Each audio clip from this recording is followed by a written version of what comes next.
क्या अमेरिका दुनिया का भूगोल बदलने जा रहा है? क्या डोनाल्ड ट्रंप वाकई में वो करने जा रहे हैं जो दुनिया में अब तक हुआ नहीं है? डोनाल्ड ट्रंप वर्ल्ड मैप बदलने जा रहे हैं और उन्होंने साफ साफ कह दिया है कि हम गाजा के मालिक बन जाएंगे। तो गाजा का मालिक अगर अमेरिका बनेगा तो फिर फिलिस्तीनियों का क्या होगा, फिलिस्तीन का क्या होगा? वो पूरी कहानी जो पूरी दुनिया में चलती है। हम ऐसा क्यों कह रहे हैं, इसके पीछे कहने का क्या मकसद है, वो हम आपको बता देते हैं। डोनाल्ड ट्रंप और बेंजामिन नेतन्याहू यानी इजरायली प्राइम मिनिस्टर की मुलाकात हुई है व्हाइट हाउस में। डोनाल्ड ट्रंप जब से व्हाइट हाउस पहुंचे हैं, उनकी किसी देश के राष्ट्राध्यक्ष के साथ ये पहली मुलाकात है और सबसे पहली मुलाकात होती है अपने परमानेंट स्ट्रेटेजिक पार्टनर इजराइल के प्राइम मिनिस्टर के साथ। और उस मीटिंग के बाद जो कुछ डोनाल्ड ट्रंप कह रहे हैं उसने दुनिया को परेशानी में डाल दिया है कि आखिर डोनाल्ड ट्रंप चाहते क्या हैं। आते ही दुनिया में हाहाकार मचाना चाहते हैं, ऐसा लगता है। दुनिया के कुछ अखबारों ने क्या लिखा है वो समझ लेते हैं। डोनाल्ड ट्रंप और नेतन्याहू की मुलाकात के बाद जो कुछ ट्रंप ने अपनी प्रेस कॉन्फ्रेंस में कहा, दुनिया हैरान है कि आखिर ट्रंप चाहते क्या हैं। अभी अभी व्हाइट हाउस पहुंचे हैं और ऐसा लगता है कि ट्रंप इस बार तय करके आए हैं कि अपने कार्यकाल में दुनिया का नक्शा एक बार तो बदल कर ही रहेंगे। और ट्रंप के बारे में जो कुछ उन्होंने अपनी घोषणाओं में कहा है वो पहले एक छोटा सा हिस्सा मैं आपको सुना देता हूं। We'll take over the Gaza Strip and we will do a job with it too. We'll own it and be responsible for dismantling all of the dangerous unexploded bombs and other weapons on the site, level the site and get rid of the destroyed buildings, level it out, create an economic development that will supply unlimited numbers of jobs and housing for the people of the area. Do a real job, do something different. Just can't go back. If you go back, it's going to end up the same way it has for 100 years. Trump ने जैसे ये घोषणा की है कि Gaza का मालिकाना हक अमेरिका अपने पास ले लेगा। कैसे लेगा, क्या प्रोसेस है, किसकी अथॉरिटी से ये करेंगे, किस नियम कानून के तहत ऐसा करेंगे, किसी को कुछ नहीं पता है। लेकिन ट्रंप ने बेंजामिन नेतन्याहू से मुलाकात के बाद व्हाइट हाउस में पीसी के दौरान ये कह दिया। दुनिया के अखबारों ने जो लिखा है वो देख लीजिए। Trump proposes permanent displacement of Gazans with Netanyahu at White House. Gazans का मतलब ये गाजा को, जमीन को लेके नहीं जाएंगे ट्रंप, ले भी नहीं जा सकते। वो ये कह रहे हैं कि गाजा में रहने वाले लोगों को कहीं और भेज दूंगा, कोई और व्यवस्था दे देंगे, बढ़िया इमारत बना देंगे, बढ़िया रोड बना देंगे, नौकरी पेशा सब कुछ मिलेगा, लेकिन गाजा में नहीं मिलेगा। गाजा में अमेरिका तय करेगा कि गाजा में क्या होना है। बाकी दुनिया के कुछ और अखबार आप देख लो। Trump and Netanyahu discuss Gaza resettlement, Iran threats and Saudi Arabia Saudi Israel ties. Iran के से जो दिक्कत है अमेरिका और इजराइल को, उस पर बात हुई है। इसके अलावा सऊदी और इजराइल टाइज जो है उसको लेकर बात हुई है। जेरूसलम पोस्ट लिख रहा है, heads of West Bank councils urge Netanyahu to highlight West Bank annexation in Trump meeting. West Bank में बैठे इजराइल के लोगों ने यह कहा कि भाई साहब लगे हाथ जरा वेस्ट बैंक के लिए भी बात कर लो कि इसको भी मिला ही लेते हैं। इसके अलावा सऊदी अरबिया ने कहा है, जो ट्रंप का ने आइडिया दिया है दुनिया को कि गाजा में जो रहने वाले लोग हैं उनको कहीं और भेज देते हैं। कहां भेजेंगे?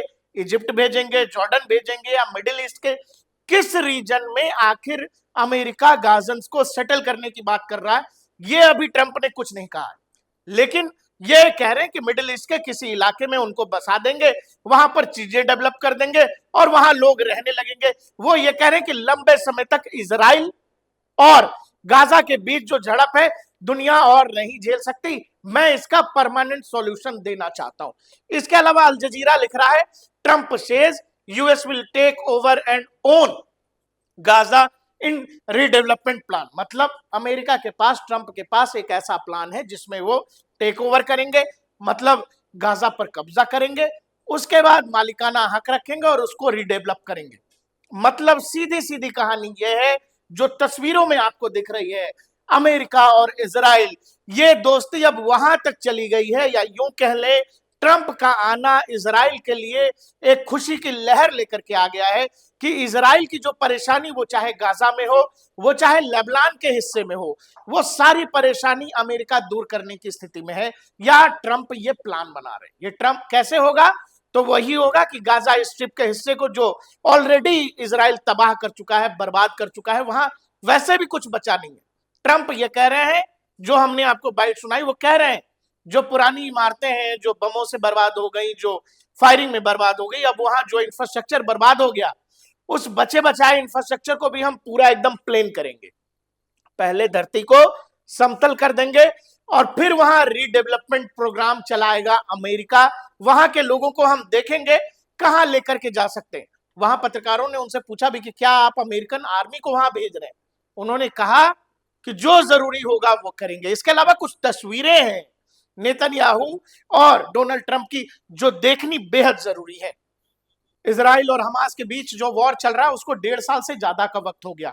अक्टूबर 2023 में जो कुछ हुआ इजराइल के अंदर, उसके बाद जो इजरायली ऑपरेशन मिडिल ईस्ट में और गाजा में खास तौर पर जो चल रहा है, उसको काफी लंबा अरसा हो गया। आपको पता है बाइडेन प्रशासन ने एक वक्त पे, चूंकि इतना अटैकिंग रुख अख्तियार कर लिया था इजराइल ने गाजा को लेकर, कि एक वक्त पे इवन जो सबसे बड़ा मिलिट्री अलाई है अमेरिका की सौगंध है ये कि इजराइल पर कोई खतरा आएगा तो पहले अमरीकी आगे आएंगे।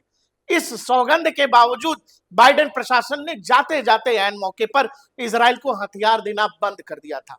और इसी दरमियान आपको एक खबर आई होगी जिसमें आपको पता लगा होगा कि भारत सरकार की तरफ से बहुत सारे गोला बारूद को लेकर ऑर्डर दिया था इजराइल ने, जो भारत ने भेजा भी था। खैर, आते हैं, ये कुछ तस्वीरें हैं। डिप्लोमेसी में तस्वीरों का बड़ा मतलब होता है। वो तस्वीरें आप देख लो, जिस तरह से नेतन्याहू और ट्रंप मिल रहे हैं और एक दूसरे से बातें कर रहे हैं, ये अपने आप में अमेरिका और इजराइल की जो ये नई नई दोस्ती तो नहीं है, दोस्ती तो पुरानी है। लेकिन हाँ, इजराइल को डेमोक्रेट सरकार में बाइडेन के व्हाइट हाउस में रहते जो परेशानियों का सामना करना पड़ रहा था, अब उन परेशानियों से इजराइल को निजात मिल गई है। और जो लड़ाई अकेले अब तक इजराइल लड़ रहा था, एक तरह से अमेरिका इस लड़ाई में आगे आता हुआ दिख रहा है। और अब सारी परेशानी जो नेतन्याहू की है, वो चाहे घरेलू स्तर पर हो, वो चाहे इंटरनेशनल स्तर पर हो, एक तरह से ट्रंप ये कह रहे हैं कि भाई अब सारी तुम्हारी परेशानी हमारी। दर्शकों, ये मिडिल ईस्ट का मैप है। आप जब मिडिल ईस्ट के मैप को देखोगे तो आपको इजराइल का ये वाला हिस्सा दिखेगा। ये पूरा इजराइल है, एक लाइन जैसा। मैं ऐसे आपको दिखा रहा हूं, इजराइल का मैप सब लोग समझते होंगे, ये इजराइल है। इसके अलावा जब आप इसके आस पड़ोस के देशों को देखेंगे जिनसे इजराइल की सीमा मिलती है, तो एक तरफ यहाँ इजिप्ट है, ये इजिप्ट है, ये जॉर्डन है, यहाँ सीरिया है, ऊपर की तरफ लेबनान है बहुत छोटे से। अब जब आप देखोगे तो इजराइल की एक छोटी सी पट्टी है और ये अगर ये मैप देखिए, मैं स्पष्टता से आपको दिखा दे रहा हूं, ये पूरा इजराइल है, ये रहा गाजा पट्टी जिस पर ट्रंप कह रहे हैं कि हम कब्जा कर लेंगे। इतना ही है गाजा पट्टी, जिसकी पूरी लंबाई अगर आप देखोगे तो 41 किलोमीटर, करीब करीब 25 माइल्स की पूरी लंबाई है और एक तरफ से 10 किलोमीटर, करीब 6 माइल की चौड़ाई है। और इतनी ही आबादी है, मतलब इतना ही क्षेत्रफल है गाजा स्ट्रिप का, जिस पे पिछले 1.5 साल से अधिक समय से इजराइल लड़ाई कर रहा है और हमास बराबर टक्कर दे रहा है। इस वाले क्षेत्रफल को ट्रंप कह रहे हैं कि हम इसको जो है, यहां करीब करीब देखिए 2.1 मिलियन, करीब 21 लाख लोग रह रहे हैं। ट्रंप ये कह रहे हैं इन 21 लाख लोगों को हम यहां से, ये जो इलाका है यहां से भेज देंगे, यहां से निकाल देंगे। कहां निकाल देंगे? या तो वो जॉर्डन जाएंगे। भाई ऑप्शन जो है, ट्रंप कह नहीं रहे कहां जाएंगे, लेकिन जो ऑप्शंस हैं वो ऑप्शन या तो जॉर्डन हो सकता है, या इजिप्ट हो सकता है, या ऊपर सीरिया थोड़ा सा हिस्सा, या लेबनान। अब दिक्कत यह है कि मिडिल ईस्ट के सारे देश लड़ाई तो लड़ते हैं, गाजा की झंडा उठाते हैं, दुनिया भर के तमाम इस्लामिक देश कहते हैं जी गाजा में हो बड़ा गलत रहा है। लेकिन जब गाजा में उस आबादी पर बम गिर रहा है, मिसाइल गिर रही है, तो न इजिप्ट अपने बॉर्डर खोल रहा है, न जॉर्डन अपने बॉर्डर खोल रहा है। और वो जो आबादी है वो वहीं रहने को मजबूर है, इसी इलाके में रहने को मजबूर है। ये जब जो जगह आप राफा देख रहे हो, इससे यहीं पर एक क्रॉसिंग है जो इजिप्ट की तरफ जाती है। इजिप्ट ने बाकायदा अपने बॉर्डर्स बंद कर रखे हैं, कभी खोला ही नहीं। अब जो लोग इसमें धार्मिक एंगल भी देखते हैं, उनको ये समझना चाहिए। आप समझो, ये इजिप्ट भी मुस्लिम देश है, जॉर्डन भी मुस्लिम देश है, लेकिन कोई अपना रास्ता नहीं खोल रहा है। अब ये लड़ाई वहां तक चली गई है कि ट्रंप ये कह रहे हैं कि हम इन लोगों से, मतलब जो लोग अभी भी वहां पर 20 लाख 21 लाख लोग हैं, और जो अधिकतर आबादी वो अब खान यूनिस या तो राफा के आसपास है, क्योंकि जब इजरायली सेना का ऑपरेशन नॉर्थ गाजा की तरफ से शुरू हुआ, वो यहां से होते होते गाजा सिटी, फिर दर अल बलाह, और उसके बाद खान यूनिस और राफा तक चला है। तो जब अब यूएन के भी जो कुछ कैंप्स हैं, जो राहत शिविर है, वो ये राफा और खान यूनिस में थोड़े बहुत बचे हुए हैं। वहां की स्थिति कैसी है, लोग जीते कैसे हैं, लोग रहते कैसे हैं, मामला बड़ा नारकीय है। कोई सहायता तक नहीं पहुंच पाती है। इवन जो सहायता जो यूएन भेजता है, उसको या तो एयर ड्रॉप करना पड़ता है। और आप ये समझो इन देशों की हालत, जो इजिप्ट हो या जॉर्डन हो, अगर यूनाइटेड नेशन सहायता भी भेजना चाहे जो मतलब रोड मार्ग से, तो ये लोग अपने बॉर्डर्स नहीं खोलते हैं कि गाजा में रहने वाली आबादी को थोड़ी राहत पहुंच जाए। ये वो लोग हैं जो अपने बॉर्डर्स नहीं खोलते हैं। अब ये तमाम इस्लामिक देशों के बीच गाजा पट्टी में रहने वाली मुस्लिम आबादी आखिर इतनी असुरक्षित क्यों है, ये समझने वाली बात है। ट्रंप जो पागलपन कह रहे हैं, वो तो पागलपन है ही कि 20 लाख लोगों को हम दूसरी जगह भेज देंगे, इस वाली जगह का मालिकाना हक अमेरिका का होगा। मतलब सीधी सीधी बात है, इस वाली जमीन का मालिकाना हक इजराइल का होगा। इजराइल अपने लिए आने वाले 20, 25, 50 साल के लिए अपनी सिक्योरिटी तय कर देना चाहता है कि वो फिर कोई और अक्टूबर 2023 अगले 25 साल तक अपने देश में अपने नागरिकों को नहीं झेलने देना चाहता है। और ये तय करना चाहता है कि गाजा का जितना भी इलाका उसकी सेना ने ऑपरेशन किया है, उन सभी इलाकों पर वो नो मैंस लैंड बना देगा, वहां पर बैरिकेटिंग कर देगा, उस जमीन को अपने कब्जे में ले लेगा। लेकिन सवाल है कि वहां रह रही आबादी कहां जाएगी, जब ये बाकी के देश अपने बॉर्डर्स खोल ही नहीं रहे हैं।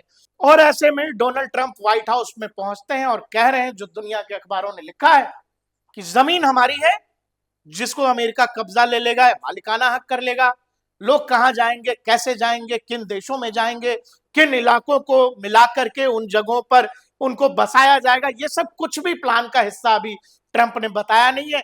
लेकिन हाँ, ये बता दिया है कि गाजा में रहने वाली आबादी से हम गाजा को मुक्त कर देंगे, उन लोगों को कहीं और लेकर के चले जाएंगे। अमेरिका बाकायदा इंफ्रास्ट्रक्चर तैयार करेगा, उनको नौकरी देगा, पैसा देगा, सब कुछ देगा, लेकिन गाजा में रहने नहीं देगा।